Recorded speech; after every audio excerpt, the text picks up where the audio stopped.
ओम गौरीपुत्राय विद्महि विघ्नराजाय धीमहि तन्नो गणेश प्रचोदयात्।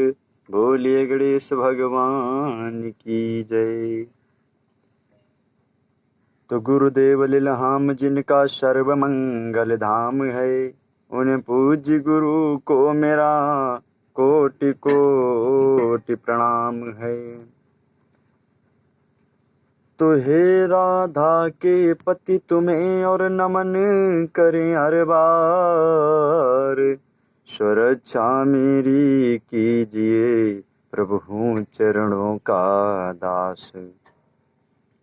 तो संत हमारी आत्मा और हमें संत सिर मोर, सबको सीता राम है सो अपनी अपनी ठौर।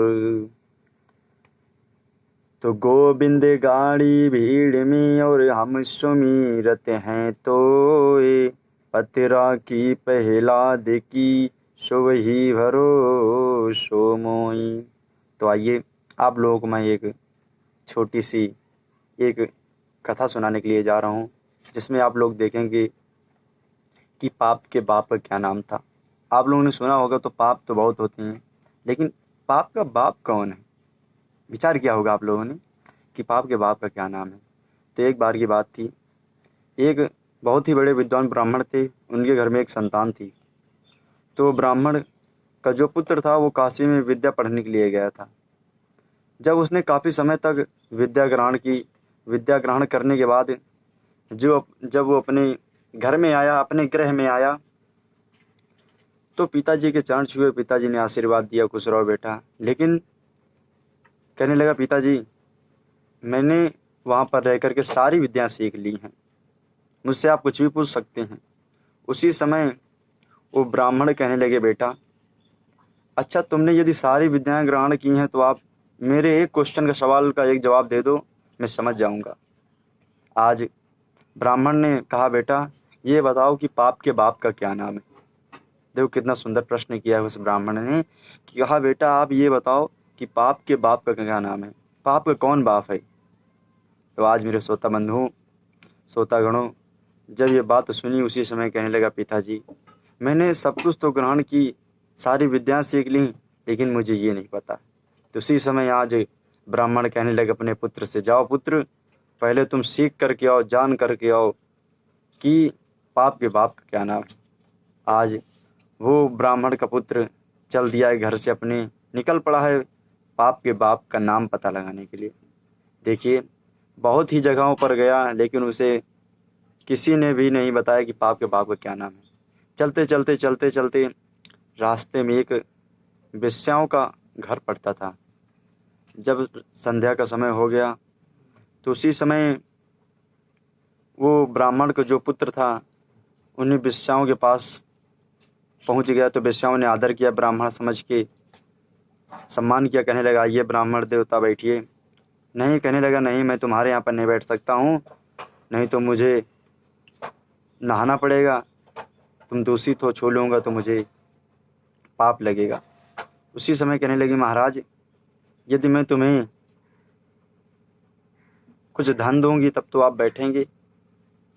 बोले, हाँ मैं तुम्हें 2 सरफी दूंगी यदि आप मेरे पास बैठेंगे तो। आज लालच में आकर के वो ब्राह्मण का पुत्र उन्हीं वेश्याओं के पास में जाकर के बैठ गया है। देखिए यहीं से पाप के बाप का कारण चालू हो जाता है कि पाप के बाप का क्या नाम था। तो आप लोग समझिएगा और कमेंट बताइएगा कि पाप के बाप का क्या नाम था।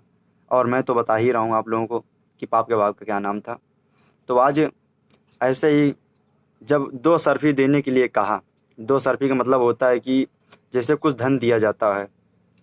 तो कहने लगा, ठीक है, 2 सरफी दी, जाकर बैठ गया। कहने लगा, महाराज मैं तुम्हें, आप हमारे हाथ का 1 लोटा जल पी लो, मैं तुम्हें 5 सरफी दूंगी, यानी 5 सोने के सिक्के दूंगी या और भी धन दूंगी। तो कहने लगा, ठीक है। देखिए उसके हाथ का जल भी पी लिया, लालच में आकर के। लालच बुरी बला है, लालच नहीं मनुष्य को करना चाहिए। देखिए लालच में आकर के ब्राह्मण ने ये नहीं देखा कि वेश्या हैं, लेकिन उन्होंने लालच बसा करके उनके हाथ का पानी भी पी लिया। कहने लगे, महाराज मैं और भी तुम्हें धन दूंगी, आप मेरे घर चलिए।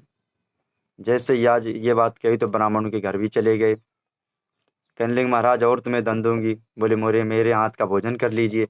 जैसे ही आज भोजन करने के लिए कहा तो ब्राह्मण ने जैसे ही भोजन करने के लिए हाथ अपना बढ़ाया, उसी समय उसी वेश्या ने ब्राह्मण के हाथ पकड़े। कहने लगे महाराज आपको पता नहीं है कि आप लालच में आकर के क्या कर रहे हो, और तुम्हें पता नहीं है कि पाप के बाप का नाम ही लालच है।